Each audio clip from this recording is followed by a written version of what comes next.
अगर ये 5 हमारे पास है तो इसका मतलब हमारे पास सफलता है, और इसको हासिल करना हमारा सबसे मेन लक्ष्य होना चाहिए। समय के हिसाब से सफलता को हासिल करने के लिए अलग अलग समय पर अलग अलग चीजें रहती हैं। किसी समय पर सफलता हासिल करने के लिए जरूरी था कि आपकी तलवार में दम होनी चाहिए, किसी की मुंडी मुंडी काट दो, और जो जितनी ज्यादा मुंडी काट देगा उतना सफल हो जाता था। पहले देखा था आप लोगों ने, युद्ध युद्ध होते थे, लोग जाते थे तलवार भाले वाले लेकर के, कोई किसी को घोप रहा है, किसी को मार रहा है। लेकिन आज के समय में सफलता के लिए ऐसा नहीं करना है। अभी अगर किसी की उंगली भी काट दी तो जेल जाना पड़ेगा। तो अभी तरीके बदल गए, समय के हिसाब से चीजें बदलती रहती हैं। जैसे ग्रेट महागुरु जी बोलते हैं, एक समय पे कबीरदास जी ने लिखा था कि दाता इतना दीजिए जामे कुटुंब समाए, मैं भी भूखा ना रहूं साधु न भूखा जाए। तो उस समय के हिसाब से वो सही था। तो उस समय सफलता के लिए इतना ही चाहिए था। लेकिन अभी समय बदल गया, तो ग्रेट महागुरु जी ग्रेवाल सर ने इसको अपडेट कर दिया है कि दाता इतना दीजिए घर आंगन भर जाए, कटे जिंदगी ऐसे पीढ़ी बैठे खाए। तो कहीं ना कहीं अभी समय बदल रहा है, तो समय बदलने के हिसाब से हमें अपनी सोच को भी बदलना चाहिए। बहुत सारे लोग जिंदगी को बदलना चाहते हैं, लेकिन वो अपने आप को नहीं बदलना चाहते। और जब तक हम नहीं बदलेंगे तब तक जीवन नहीं बदलने वाला। हमें अपने आप को बदलना कंपलसरी है, बहुत जरूरी है। सबसे इंपॉर्टेंट चीज है, अगर हमें अपनी जिंदगी में सफल होना है, सफलता चाहिए, तो हमें अपनी पुरानी सोच बदलनी पड़ेगी। पुराने वाले सॉफ्टवेयर से काम नहीं चलने वाला। अभी नया नया नया जैसे इंटरनेट आता है, अभी जैसे पहले 2G 3G का चलता था, लेकिन जब 4G लॉन्च हुआ तो 4G सपोर्ट करने वाला मोबाइल भी होना चाहिए। आप 4G सिम लेकर के आगे, उसी से आपको फायदा नहीं मिलने वाला। आपका मोबाइल अगर 4G सपोर्ट नहीं करता तो आपको वो स्पीड नहीं मिलने वाली। अब तो 5G भी लॉन्च हो गया, तो 5G वाला मोबाइल होना चाहिए। अब लोग स्पीड तो चाहते 5G वाली, और लेके घूम रहा है वो 2G। सोच जो है उसकी वही वाली है, पुरानी वाली। तो कहीं ना कहीं उसको वो सफलता दिखती नहीं है। गाड़ियां तो चारों तरफ घूम रही हैं, BMW, Jaguar, Range Rover, Porsche, Mercedes सब घूम रही हैं, लेकिन उसको नहीं आती दिखती, क्योंकि उसका मोबाइल सपोर्ट नहीं कर रहा, उसका सिस्टम जो है वो पुराना वाला है। तो हमें अपनी सोच बदलनी पड़ेगी। कई लोग परंपराओं की बात करते हैं, चीजें बदली हुई हैं, हमने अपने आप को बदला है, बहुत सारी जगहों पर हमने बदलाव किए, और हमें यहाँ पर भी बदलाव करने की आवश्यकता है। कहाँ कहाँ पे हमने बदलाव किया?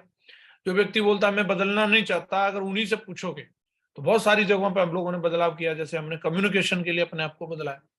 पहले कम्युनिकेट करने के लिए क्या होता था? कबूतर का इस्तेमाल होता था। गाना भी सुना होगा, जा कबूतर जा, पहले प्यार की चिट्ठी साजन को दिया। तो पहले ये गाने होते थे, ये सब चीजें होती थी, लेकिन अभी कोई कबूतर इस्तेमाल करता है क्या? मुझे नहीं लगता कि कोई चिट्ठी के लिए कबूतर इस्तेमाल करता होगा, क्योंकि ये ऑथेंटिकेटेड नहीं था, इसको मालूम नहीं था कबूतर को कि कौन से वाले साधन को देना है। किसी की भी मुर्गेली पे बैठ सकता था, इधर उधर थोड़ा बहुत हो जाता था, इसलिए ये चला गया। इसके बाद में फिर आ गया पोस्टमैन, ये उसी को चिट्ठी देता था जिसके नाम से होती थी।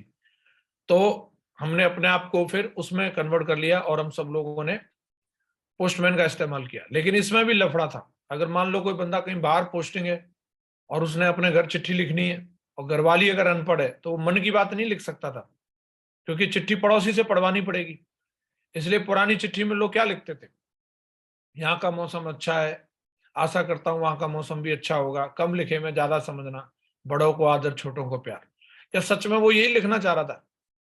सच में वो क्या लिखना चाहता था? ये जानकारी के लिए आजकल के मोबाइल की चैटिंग चेक करके देखो, तब पता चलेगा वो क्या लिखना चाहता था। लेकिन उस समय की मजबूरियां थी, इसलिए नहीं लिख सकते थे लोग। तो समय बदला, फिर पोस्टमैन का भी जमाना चला गया, अभी स्मार्टफोन का जमाना आ गया। तो आज कहीं ना कहीं हम लोग देखते हैं स्मार्टफोन में अनपढ़ आदमी भी जानता है लाल बटन हरा बटन, और मुझे लग रहा है हर व्यक्ति आज के टाइम में स्मार्टफोन में अपने आप को कन्वर्ट कर चुका है। मुझे नहीं लगता कि अभी कोई कबूतर पाल रहा होगा। बात सही है कि नहीं? तो कम्युनिकेशन के लिए हमने अपने आप को अपग्रेड कर लिया। हम देखेंगे ट्रांसपोर्ट के लिए भी हम अपने आप को कन्वर्ट कर चुके हैं। पहले ट्रांसपोर्टेशन के लिए क्या यूज होता था? सारे के सारे लोग बैलगाड़ी यूज करते थे। दादाजी पिताजी से अगर आप कहानी सुनोगे तो किसकी सुनाएंगे? बैलों की कहानी सुनाएंगे, ऐसे बैल होते थे, ये होता था। लेकिन अभी बैलों का जमाना नहीं रहा। अभी उसकी जगह ट्रैक्टर ने ले ली, बाइक ने ले ली, कार ने ले ली, ट्रेन ने ले ली, हवाई जहाज ने ले ली। और इस जमाने में भी अगर कोई बैलगाड़ी लेकर घूमे तो वो बहुत स्लो हो जाएगा अपनी जिंदगी में, वो मुकाबला नहीं कर पाएगा आज की दुनिया से। तो हम यहाँ पे भी बदल चुके हैं। मुझे नहीं लगता अभी कोई बैलगाड़ी पे चलता होगा। बैलगाड़ी होगी भी तो उसके संग में बाइक भी ले रखी होगी उसने, है ना? तो कहीं ना कहीं हम लोग ट्रांसपोर्ट के लिए भी बदल चुके हैं। फैशन के लिए भी कन्वर्ट हो चुके हैं। हमारी जो परंपराएं, रीति रिवाज जो रहते थे, पहले कपड़ों से पता चल जाता था ये बिहार का आदमी है, ये बंगाल का आदमी है, ये पंजाब का आदमी है, ये यूपी का आदमी है, ये केरल का आदमी है। लेकिन अभी अगर आप देखेंगे तो हर आदमी अपने आप को बदल चुका है, जिसमें जिसको कंफर्ट है। जिसको धोती में कंफर्ट था वो धोती पहन रहा है, जिसको पजामा में कंफर्ट था वो पजामा पहन रहा है, और जिसको पैंट में कंफर्ट है वो पैंट पहन रहा है, जिसको जीन्स में कंफर्ट है वो जीन्स पहन रहा है। तो यहाँ पे भी हम अपने आप को बदल चुके हैं। बहुत सारी रीति रिवाजों में भी हम बदलाव कर चुके हैं। पहले कोई डीजे का नाम नहीं जानता था, आजकल अगर शादी में डीजे न लगे तो बंदा घोड़ी नहीं चढ़ेगा। तो हर चीज में बदलाव आ रहा है, परंपराएं बदल रही हैं, रीतियां बदल रही हैं, और हर हर जगह पे हम भी अपने आप को बदल रहे हैं। कई लोग बदलाव को इस कदर स्वीकार कर चुके हैं कि लोन ले लेकर के भी बदल रहे हैं। इन सब जगहों पे तो हमने अपने आप को बदल लिया, लेकिन क्या लगता है इनकम के लिए भी, सफलता के लिए भी हमें अपने आप को बदलना चाहिए कि नहीं बदलना चाहिए? यहाँ पे भी हमें बदलाव की आवश्यकता है या नहीं? अगर यहाँ हम वही पुराना वाला सॉफ्टवेयर अगर हमारा चलेगा, नौकरी वाला, तो नौकरी बढ़ नहीं रही, नौकरी कम हो रही है। जैसे जैसे टेक्नोलॉजी बढ़ती है वैसे वैसे कहीं ना कहीं मैन पावर कम होती है, और मैन पावर की आवश्यकता जब कम होती है तो वैसे वैसे बेरोजगारी बढ़ती है। तो आज के समय में भी अगर हम यही वाली सोच लेकर के घूमते रहेंगे तो हमें बराबर वो नहीं मिलेगा जो मिलना चाहिए। हमारी क्वालिटी के हिसाब से, टैलेंट के हिसाब से नहीं मिलेगा, क्योंकि जनसंख्या बढ़ रही है लगातार और मैन पावर कम हो रही है। पहले जहां पे टोल प्लाजा पे मैनुअल पर्ची कटती थी, अभी फास्टैग आ गया। रेलवे का जहां फाटक होता था वहां फ्लाईओवर बन गया। बैंक में जहां पहले एक व्यक्ति बैठता था मैनुअली नोट गिन गिन के देता था, थूक लगा लगा करके, वहां एटीएम मशीन आ गई। तो हर जगह पे अगर आप देखेंगे तो कहीं ना कहीं मैन पावर कम हो रही है। मैन पावर कम होने का मतलब है कहीं ना कहीं बेरोजगारी बढ़ रही है। और ऐसे समय में हमें लोगों को समझना चाहिए कि अपने आप को अपग्रेड करने की आवश्यकता है। और अगर हम आज अपने आप को अपग्रेड नहीं करेंगे तो कहीं ना कहीं हम पीछे रह जाएंगे। और मैं यहाँ पे बात कर रहा हूं अपनी और आपकी, हम उन लोगों की बात नहीं कर सकते जिसका कोई पिताजी मंत्री है, तो उसके लिए तो फिर कोई नियम कानून लागू नहीं होते। जो ऑलरेडी अंबानी परिवार में जन्म हुआ है, अडानी परिवार में जन्म हुआ है, उसकी बात नहीं कर रहे।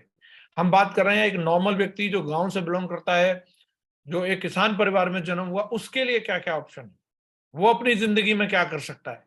आज अगर हम समाज की नजरों में अगर अपने आप को सफल घोषित करना चाहते हैं तो एटलीस्ट कम से कम हमारे पास महीने की इनकम 5 से 10 लाख रुपए की होनी चाहिए।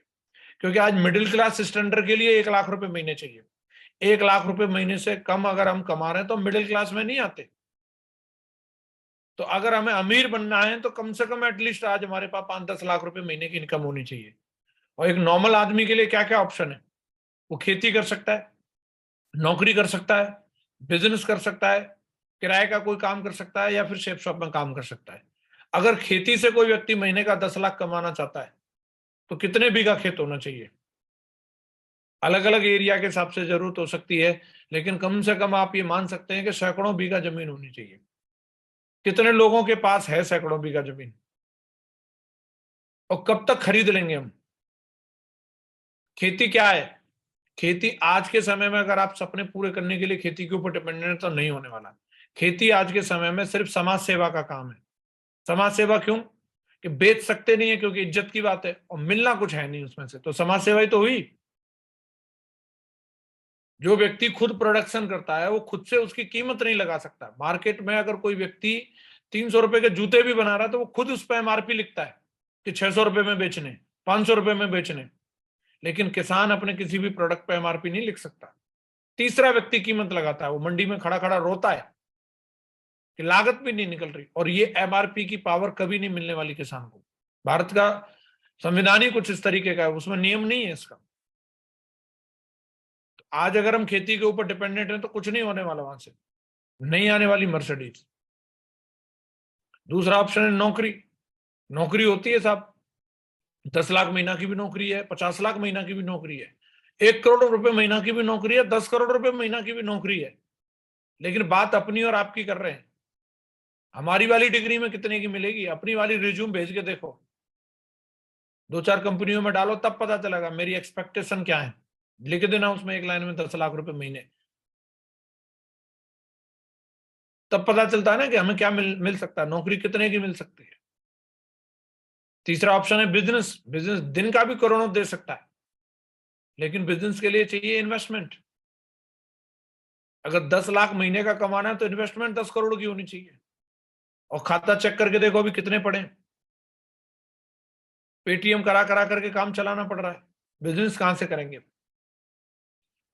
और ये छोटे मोटे काम करना कि कोई छोटी सी दूध डेयरी खोल ली या कोई फल फ्रूट की दुकान खोली, उसे बिजनेस नहीं बोलते, उसे अपनी खुद की मजदूरी बोलते हैं।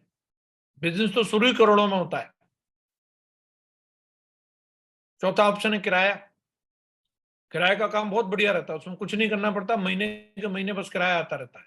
लेकिन हमें ये सोचना चाहिए कि अगर 10 लाख महीने का चाहिए तो उसके लिए कुछ दुकान, कुछ किराए के लिए मकान हमारे पास होने चाहिए। अभी चेक करके देखो कितने मकान खाली हैं। मकान छोड़ो, कितने कमरे खाली हैं, कोई बाथरूम, गुसलखाना, किचन कुछ खाली है किराए पे देने के लिए। कई तो खुद ही किराए पे रह रहे हैं, किराया किस बात का मिलेगा।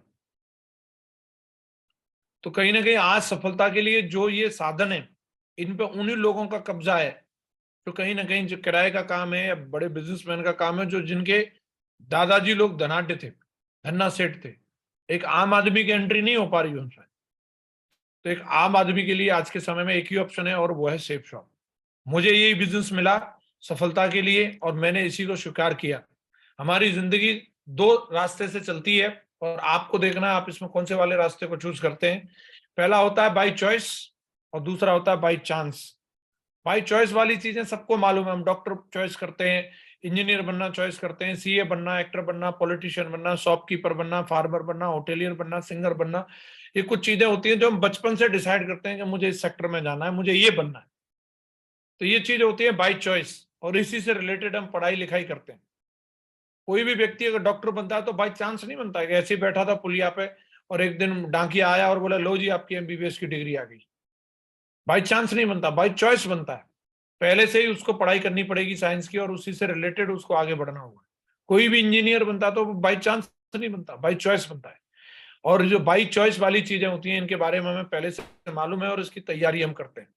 और बहुत सारे लोगों का ये मानना रहता है कि जिंदगी में सफलता सिर्फ बाई चॉइस, जो चीजें हम चुनते हैं वो उसी से मिलती है। ऐसा नहीं है, जिंदगी में कुछ चीजें ऐसी भी होती हैं जो बाई चांस हमारी जिंदगी में आती है, जिसकी हमने कोई तैयारी नहीं करी, जिसके बारे में हमने कभी सुना नहीं, जिसके बारे में हमने कोई डिग्री नहीं ली, लेकिन कोई एक चांस होता है जो हमारी जिंदगी को बिल्कुल बदल सकता है। और ये जो सेफ शॉप बिजनेस जो हम लोगों को मिला है, ये बाई चॉइस नहीं, बाई चांस मिला है। इसकी हमने कोई तैयारी नहीं करी है, कोई पढ़ाई लिखाई नहीं करी है, पहले ये हमें मालूम ही नहीं था। बाई चांस छोड़िए, कई लोगों को तो बाई फोर्स मिला है। किसी जीजाजी ने बोला किसी साले को ज्वाइन कर ले, नहीं तो तेरी बहन को छोड़ दूंगा मैं। तो जबरदस्ती मिला है कईयों को, किसी ने दोस्त ने बिल्कुल बंदूक के नोक पर ज्वाइन कराया। अब बाई चांस ये अपॉर्चुनिटी तो मिल सकती है, बाई फोर्स तो मिल गई, ज्वाइनिंग तो हो सकती है, लेकिन बिल्ड नहीं हो सकता। बिल्ड जो होने वाला है वो बाई चॉइस ही बिल्ड होने वाला है। अपॉर्चुनिटी मिल सकती है बाई चांस, और बिल्ड अगर हमें करना है तो हमें सोचना चाहिए कि वाकई में हम इस बिजनेस के अंदर इतिहास बनाना चाहते हैं कि नहीं चाहते। ये बिजनेस, अगर आप जो बोलते हैं सफलता, जिसकी अभी हम लोग बात कर रहे थे 5 स, अगर सेफ शॉप बिजनेस के अंदर अगर हम दम लगाते हैं, इस बिजनेस के अंदर अगर हम मेहनत करते हैं, तो आपको ये बिजनेस सब कुछ देने वाला है जो सफलता के लिए चाहिए। Safe shop business gives you lot of money, ढेर सारा पैसा देता है। महीने की लाखों रुपए की इनकम, महीने की छोड़िए हफ्ते की लाखों रुपए की इनकम, हफ्ते की बात छोड़िए दिन का लाखों रुपए भी दे सकता है। देता है कि नहीं देता। Lot of money, lot of respect, like a celebrity. आप देखते हैं जो डायमंड का जो हमारा सम्मान होता है व्यक्ति का, वो लाइफ टाइम अचीवमेंट अवार्ड है वो उसके लिए। उसके पूरे गांव की बात छोड़ो, तहसील की बात छोड़ो, जिले में भी कोई व्यक्ति नहीं हो, अमर हो जाता है वो व्यक्ति जो डायमंड बन जाता है हमारे बिजनेस में। अमर हो गया समझ लो, इंटरनेट पे वीडियो तो पड़ ही जाना है उसका, हमेशा हमेशा रहने वाला है। किस लेवल का सम्मान है, राजा महाराजाओं की तरह। Lot of respect, lot of time freedom, ढेर सारा समय की समय हमारे पास। तो इस बिजनेस की खूबसूरती है। पहले जब मैं काम करता था तो धुआंधार लगे रहते थे, पहले घर का पता नहीं, काम ही काम दिखता था, डीडी डीडी। तो मैडम लोग भी सोचते थे वो पता नहीं बोले क्या काम करता है, पता नहीं क्या डायमंड डायमंड चिल्लाता रहता है। कभी 2-2 3-3 4-4 महीने हो जाते हैं, इसकी शक्ल नहीं देखने के लिए मिलती। लेकिन डायमंड बनने के बाद आज जिंदगी कैसी है, अभी समय ही समय। अभी महीनों महीनों के लिए भी छुट्टियों पर जा सकते हैं, छोटे छोटे सेलिब्रेशन करने के लिए। अभी कुछ दिन पहले बर्थडे सेलिब्रेट करने के लिए गोवा गए, अभी हमारे टाइगर साहब विकास जी अभी क्राउन एम्बेसडर बने तो उनकी पार्टी सेलिब्रेट करने के लिए मालदीव गए। तो मालदीव में जब हम लोग थे वहां पे हमारे पास क्या काम था, 52 एकड़ का एक बड़ा सा एक आइलैंड था और टाइम इन टाइम था, और वहां पे कोई सिग्नल नहीं आ रहे थे, कोई मीटिंग नहीं करनी थी, कोई फॉलोअप नहीं करना था, कोई एफआईएम नहीं करनी थी, कहीं प्लान नहीं दिखाना था, बस हम और हम मैडम, सवेरे से लेकर शाम तक मैडम को देखो। तो अभी टाइम फ्रीडम है और पैसा टना टना आ रहा है। तो ये बिजनेस आपको ढेर सारा टाइम फ्रीडम देता है। अभी ग्रेट महागुरु जी संजय जैन सर इस समय कहाँ होंगे, हमें क्या मालूम कहाँ होंगे, जहां भी होंगे अभी, लेकिन सेना तो काम कर रही है ना धुआंधार। तो महागुरु जी के पास टाइम फ्रीडम है या नहीं है? महागुरु जी चतुर्वेदी सर कहाँ होंगे, हमें क्या मालूम कहाँ